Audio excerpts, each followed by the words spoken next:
Walay nagdahom nga si Presidente Rodrigo Duterte way lipod-lipod nga mihinganlan karong hapon sa 5 ka mga general sa Philippine National Police isip protektor sa mga dagkong drug syndicates dinhi sa nasod.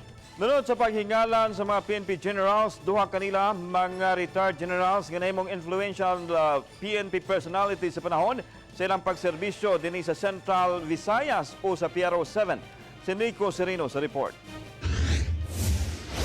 Country because I will kill you. 5 ka mga opisyalis sa kapulisan ang gipanganlan nga protektor sa drogas. Mismong si Presidente Rodrigo Duterte ang mihingan kanila atol sa 69th founding anniversary sa Philippine Air Force. General Marcelo Garbo, he was a protector of the drug syndicates in this country.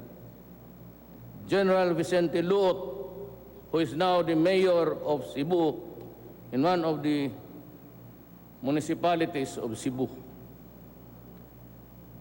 General Diaz, the former regional director of Region 11.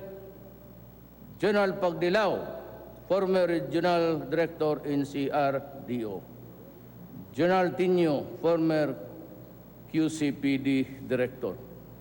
Si retired General Marcelo Garbo nakasilbi isip Police Regional Director sa Central Visayas. Samtang si retired General Vicente Loot, kinsa nahimong Cebu Provincial Police Director ang kasamtangan nga mayor sa lungsod sa Daan Bantayan. As this time, I order them relieved from their assignments and report to the Director General. I would like to talk to them, but certainly I would expect the Police Commission to do their thing.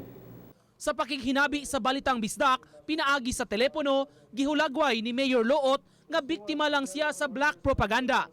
Pasabot niya, sukad pa kaniadto nga milansar ang iyang asawa, hangtod karon nga siya na mismo ang misalmot sa politika, may mga pagpanaot na nga gihimo batok kaniya. Gipasabot niya, inaccurate ang impormasyon, sanglit nakaretiro naman gani siya sa miaging tuig pa. Andam siya nga makig-istorya sa presidente aron malimpyuhan ang iyang pangan sa maong mga pasangil. Nico Sereno, Balitang Bisdak.